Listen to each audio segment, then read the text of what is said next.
Assalamualaikum warahmatullahi wabarakatuh. Salam olahraga, tapi pun. Jumpa lagi dengan Aden Robi Channel dalam acara Ngobau, ngobrol bareng atlet usang. Kali ini kita kedatangan tamu, atau saya mendatangi tamunya, dengan seorang atlet zaman dulu yang berprestasi. Dan sekarang kita pun perlu tahu dong, dia seperti apa dan bagaimana.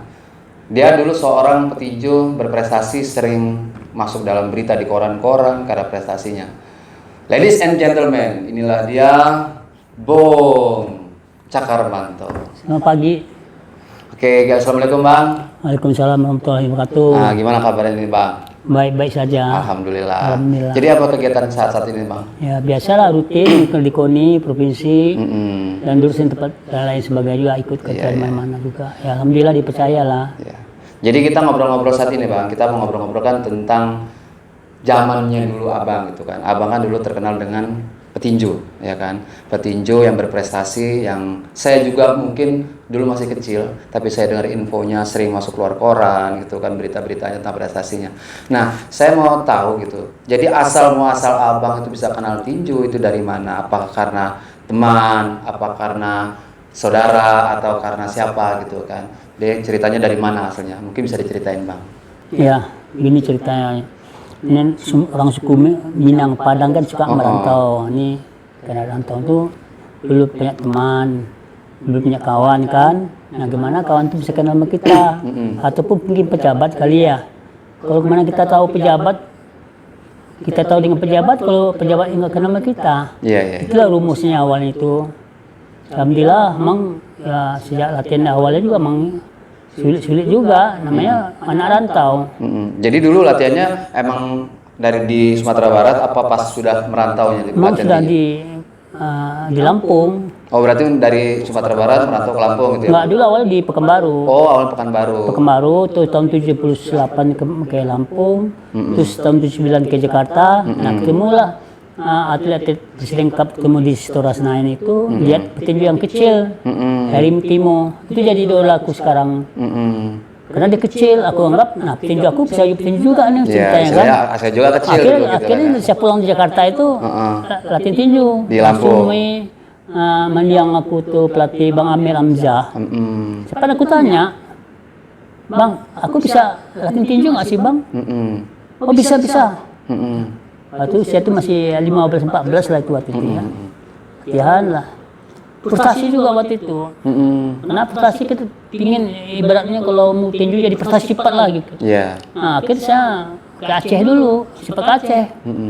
PT Aceh 379, cuma latihan 5 bulan sini. Oh jadi latihan pertama di Lampung ya kan? 5 bulan, Pak itu. Termasuk ikut dengan Pak Idrus Effendi, Mendahara kita itu kan sama-sama latihan dulu sini. Oh, dulu petinju tinju juga ya, tinju juga gitu nah ya. Itulah, akhirnya nggak tahan, akhirnya ke Aceh. Aceh berapa tahun bolak-balik Lampung lepas satu, sempat Lampung lagi lepas satu, sempat pertanding lagi sentep pertama. Nah sentep pertama baru pertanding itu, bayangkan 2 tahun latihan baru pertama tanding. Nah pas ketemu tanding pertama sentep cup, ketemu sama petinju Bali. Tahu sini Bali petinju pelatihnya kondangan hebat. Daniel Bahari. Alhamdulillah bisa menang pertama itu. KO? Ya alhamdulillah enggak aja. Aku banggakan, cuma kalau teknik aku nggak bisa apa-apa teknik. Hanya motivasi, semangat itu yang keluar. Nah ini kan, jadi yang saya tanyakan adalah dari mana asalnya gitu. Jadi dari mana asalnya kok jadi suka tinju? Apa karena ngeliat tadi ya, ngeliat dari seorang petinju yang di Istora Senayan tadi, istilahnya dia kecil, terus itu dia bisa bertinju, kenapa saya enggak? Dari gitu ya? awal-awal memang udah suka tinju. Oh, keinginan dari pribadi awal gitu memang ya? dari suka tinju. Di Pekanbaru tuh nggak ada sesana tinju waktu itu. Mungkin kalau ada sesana tinju di Pekanbaru, mungkin udah sana latihan tinjunya. Begitu lari ke Lampung ada Di sesana tinju ya? Terus belum ada juga waktu itu. Belum. Nah aku di Lampung tahun 78 hingga tahun 79 itu ada yang kakek masih keluarga minta antar ke Jakarta. Aku antar lah temanin. Nah, sampai Jakarta itu kan saya lari pergi sendiri. Cari mana, itu mau Senayan. Pas Presiden Cup 79. Setelah ketemu Herim Timo, situlah tinjunya.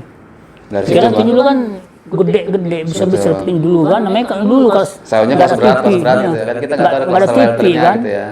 Kita juga zaman dulu lihat lawan-lawan juga nggak kita ulang lawan, nama hebat aja, Sumut, Maluku, orang keder kan. Orang timur gitu Pak. Timur keder kita kan, tapi kalau Sukamantau enggak keder. Nah terus itu setelah ngelihat ketemu itu, jadi kan punya semangat untuk latihan gitu kan. Nah latihan intensnya itu benar-benar latihan intensnya itu di mana? Di Lampung inilah ya Pak, di Lampung. Jadi misalnya dulu, nah dulu tak latihannya di mana Pak di Lampung ini Pak? Di dulu Lampungnya pertama di Singlen belakang Bang Damun sekarang tuh. Singlen. Nah itu ampi boxing camp. Nah habis itu ya masih Bang Amir, beliau yang latih pertama aku. Nah terus ke Seburai, itu rutin Seburai itu rutin nasional ada di Seburai. Di Lintan Cup itu juara, Kumul Cup juara juga semua situ kan. Nah situlah mulai ke nasional. Tapi alhamdulillah lah, walaupun dia untuk prestasi nasional aku nggak begitu amat bagus gitu. Di tengah juga enggak, di bawah juga enggak. Cuma di profesionalnya gitu ya prestasi ya. Kalau kan istilahnya mungkin kalau di prestasi atlet kayak jalur atlet kayak multi event, kayak PON atau mungkin enggak, tapi kalau di profesionalnya ya Pak ya memang. Mas aku tuh nggak juara enggak, apa dua juga enggak, tapi aku nggak bisa dimainkan orang. Punya sayur nggak bisa, dia nggak berani orang ngomong ini punya sayur, Sukamantau punya sayur nggak bisa, dia nggak bisa ngomong. Dia kalau salah dia yang kalah. Nah itu. Jadi kan kita ini petinju itu kan punya teknik gitu Pak, ya, punya teknik atau punya apa? Motivasi. Punya satu motivasi. Ada kan kayak seperti julukan seorang petinju itu kan kayak Mike Tyson, si layar beton dengan kekuatan pukulannya. Nah kan mungkin dulu Bapak ada salah satu senjata andalan gitu kan. Blocking yang andalnya. Senjata andalan Bapak kan asli ngebloknya gitu kan. Kalau satu ronde dua lawan nggak bisa main, bisa dia kalah. Jadi kita ngeblok, counter block. Oh itu senjatanya Pak ya? Linjaya aja tuh pelatih Karol itu anak buah sampai dia geleng kepala, angguk. Kok bisa anak buah kalah sama Sukamantau? Padahal nasional pun. Dulu lawan paling berat itu dari mana tuh Pak? Ya 2 kali aku kalah Maluku belum pernah menang 2 kali. Oh berarti Maluku memang kuat ya Pak ya? Kalah angka. Cuman kalau di Bali itu 2 kali menang. Oh Bali ya? Itu pelatih nasional hebat itu Daniel Bahari itu. Siapa tidak kenal Bahari? Alhamdulillah. 2 atletnya. Skala ya. Nah, itu aja kebanggaan untuk pribadi. Tapi untuk nasional, untuk bawa nama daerah, ya belum apa-apa sebenarnya. Ya, jadi dulu pernah bawa nama daerah di PON ya Pak ya? Di PON pernah. Tahun berapa Pak? Nah prapon tuh praponnya tuh 84 favorit nasional. Favorit nasional juga. Karena favorit nasional itu sebenarnya sih aku nggak dapat sebenarnya. Karena yang senior kita dulu sebelum aku gugur, mereka gugur duluan. Nah dia penyelamat muka Lampung ini. Di cerita di koran-koran kan, Sukamantau penyelamat muka Lampung. Jadi kalah. Petinju dengan cakar-cakar gitu kan. Iya. Dia petinju favorit penyelamat muka Lampung waktu itu kan. Sebelum Pak Minarto kalah dulu gitu ceritanya. Oh berarti sebelum Pak Minarto apa dulu gitu ya? Iya. Waktu ke Junas itu prapon itu kan, senior gugur. Jadi tahun 85 Bapak berangkat PON gitu ya? 85. Iya 84 tuh yang tinggal ya aku sendiri waktu prapon itu. Nah dapatlah jatahnya berapa petinju waktu lupa 5 kan. Nah terus ini Pak ya, kan dulu itu latihan kita serba keterbatasan ya Pak ya? Mungkin masalah tempat, masalah alat. Nah itu dulu itu bisa nggak ceritain itu susahnya kayak mana pas latihan itu Pak? Mungkin Anda kata di tempat latihan dulu kayak tadi cerita tentang saburai.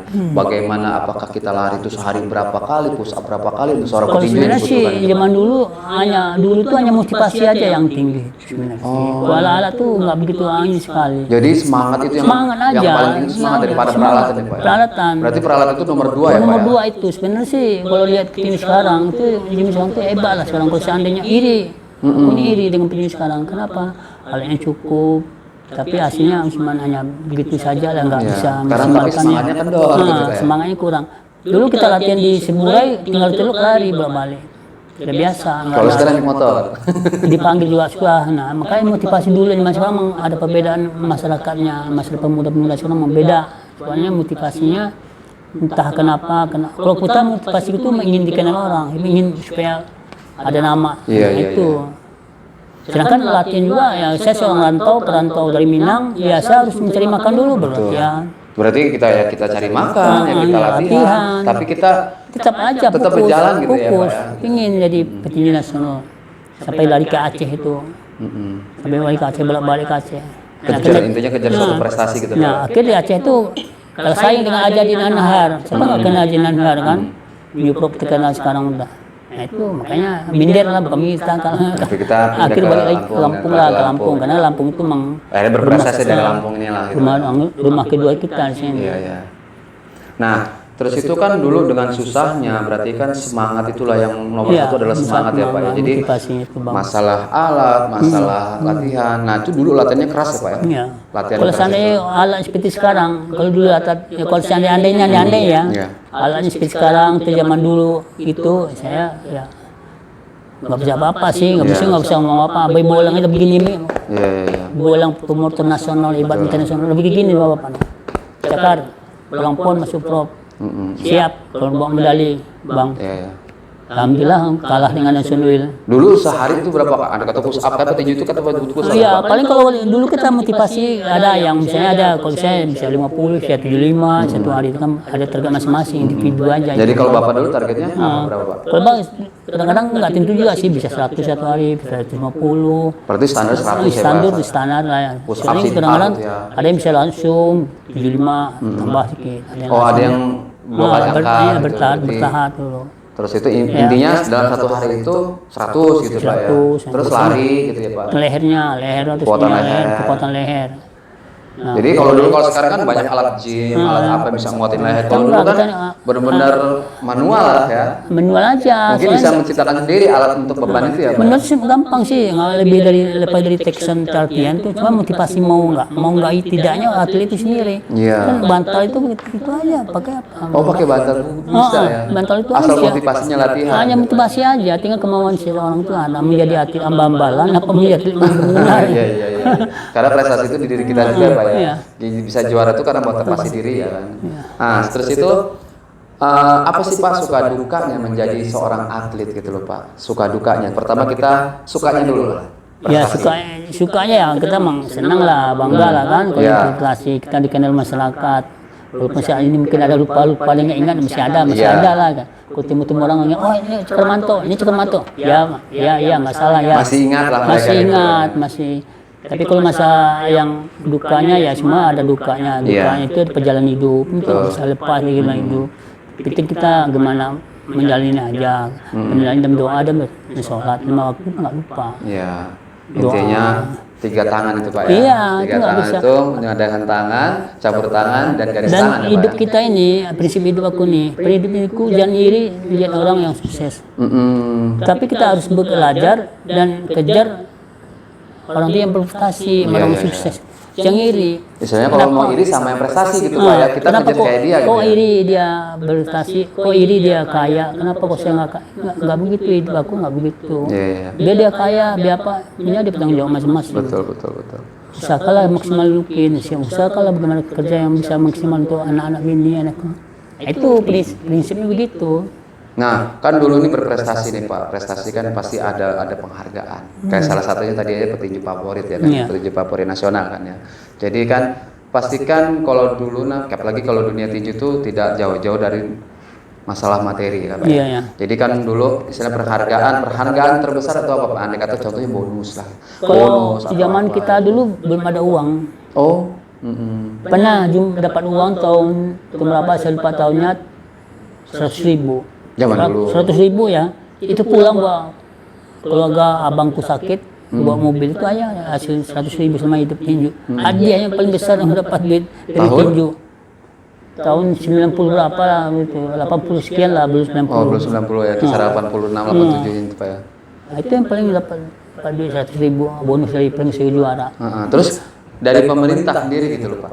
Oh kalau itu sih ya bilang nggak ngarap, cuma nggak pernah mikir hal kan itu. Kalau sekarang ya Pak, atlet sekarang ini kan begitu dia juara dia dapat kerjaan, entah dia itu apa gitu kan, tapi di pemerintah tapi prinsip aku nggak begitu amat. Kalau pemerintah mau ingat ya silakan, kalau nggak ingat ya kita nggak nyangkut hidup dengan lingkungan, nggak istilahnya nggak mau ngerepotkan siapapun, nggak ingin hidup sendirilah. Betul. Nggak perlu kita usaha sendirilah.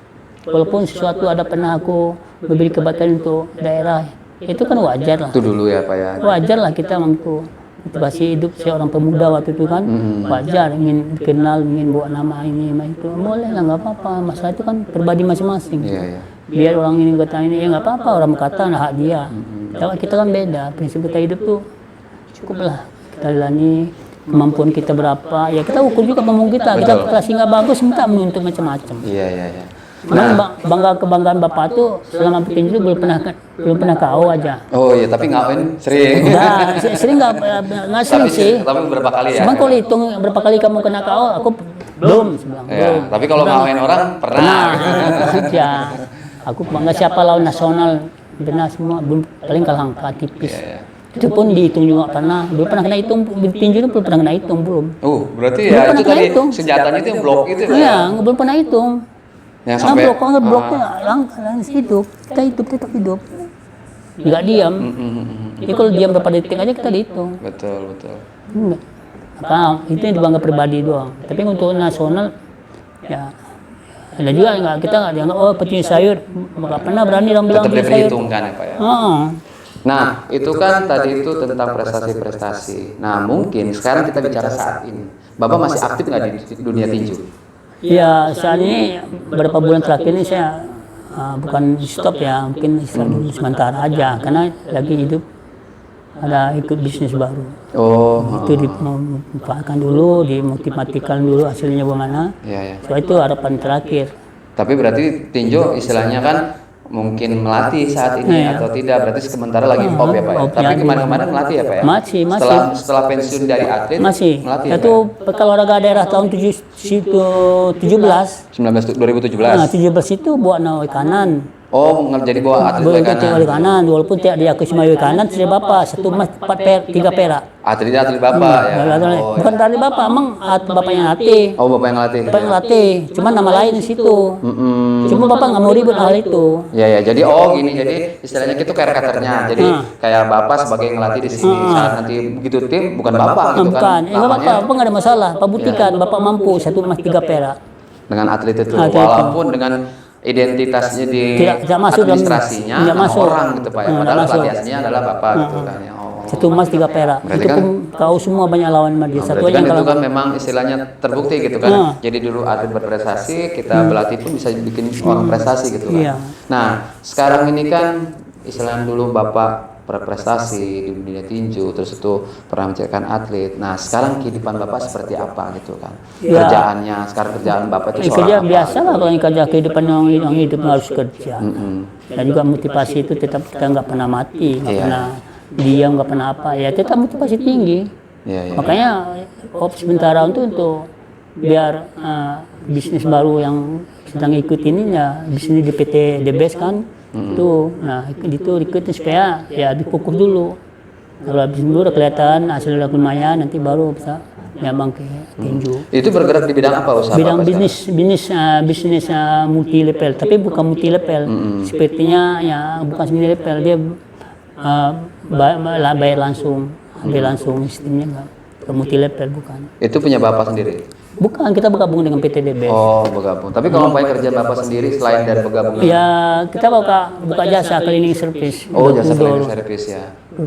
Yang kalau nanya sama Pak Bos Ajir tuh 20 tahun lebih kan. Kerja sama Pak Ajir itu sudah lama juga Pak. Beliau belum ketua KONI, ketua Golkar, Demokrat, udah percaya semua. Jadi banyak istilahnya pejabat-pejabat ini yang pakai jasa bapak, jasa cleaning service. Tinju dulu, karena bekas petinju kan orang kenal, nggak curiga. Ya itu berarti ada hasil kita dulu dikenal orang prestasi, walaupun jangan kita ngeliat kerjaannya gitu, tapi kan cara tidak langsung orang tuh pakai kita karena dia kenal kita prestasi dulu. Karena untuk motivasi hidup, kita harus motivasi hidup yang supaya ya hidup memang harus berjuang. Intinya nggak usah malu kerja apapun ya Pak ya, yang penting motivasi hidup itu ya Pak ya.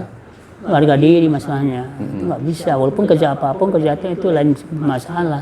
Penting kita tanggung jawab kita sama keluarga itu harus dijalankan. Iya betul. Dan lihat siapa yang kerja, siapa yang menerima. Kita motivasi hidup itu harus ada. Nah ini sekarang kan apa istilahnya kiat-kiat atau pesan untuk atlet-atlet saat ini gitu kan, yang masih berjuang untuk prestasi. Jadi kuncinya apa itu biar kita tetap bisa berprestasi? Ya kuncinya itu tadi ya fokus gitu ya, jangan cengeng. Maksud aku tuh cengeng artian dan cengeng tuh dan selalu minta yang tidak masuk di akal. Gitu. Iya. Itu kan punya ukur-ukuran kan prestasi itu. Kalau dia mau jadi prestasi bagus seperti itu pemerintah kan nggak diam. Betul. Pasti ada jalan keluarnya pasti kan. Kalau kita belum punya prestasi dan juga motivasi nggak ada, ya pemerintah juga ngeliat dulu, mau ngeluar duit sia-sia kan. Lebih baik banyak calon-calon atlet banyak yang di Lampung masih banyak, yang calon nasional dan internasional banyak di Lampung masih banyak. Cuma mungkin sebagainya belum tercapai, belum teraih kali kan. Makanya jadi atletnya ya berjuang dengan maksimal lah kan, jangan sampai dulu apa-apa cengeng, malah vitamin apa-apa macam-macam. Iya ya, jadi belum latihan tapi banyak permintaan. Gitu ya. Permintaan vitamin lah ini itu satu kan kegagalan itu namanya kan. Belum. Lebih baik kalau itu kan nggak usah di-respon lagi, kalau kita cari atlet baru kan harus begitu. Betul. Soalnya pelatihnya harus tajam punya Instingnya ya. insting harus tajam. Hanya atlet menjadi atlet apa atlet kan. Betul. Kita harus cepat reaksi, nggak bisa membuang waktu itu. Kita dikalahin sama daerah lain udah banyak maju-maju. Betul. Nah kita ini masih ketinggalan terus. Jauh ya Pak ya. Ya jauh lah kita. Jadi kuncinya adalah motivasi, fokus, Fokus, terus ada itu target. jalanin aja ke Jalanin depannya. aja. Jadi nggak usah berpikir kanan kiri, yang penting fokusnya itu ya. Oke. Wah, banyak banget ini Pak pengalaman yang diceritakan di kita obrolan kita hari ini. Semoga obrolan kita ini bermanfaat, bisa menjadi motivasi para atlet-atlet semua. Gitu kan. Ya, jadi moga-moga namanya ilmu itu kan tidak pernah putus ya Pak. Ya. Mungkin dengan ini ada ilmu yang disampaikan bermanfaat, terus pahalanya berjalan. Gitu. Amin. Sekali lagi terima kasih Pak atas waktunya. Moga-moga ini obrolan kita ini sangat-sangat bermanfaat.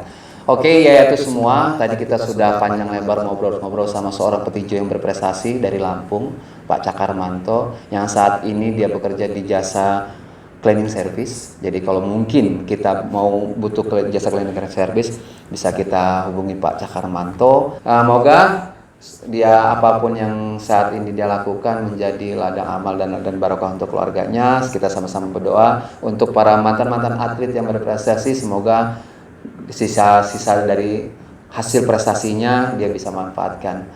Tonton terus Aden Romi Channel di acara Ngobau. Terima kasih semuanya. Tetap jaga kesehatan.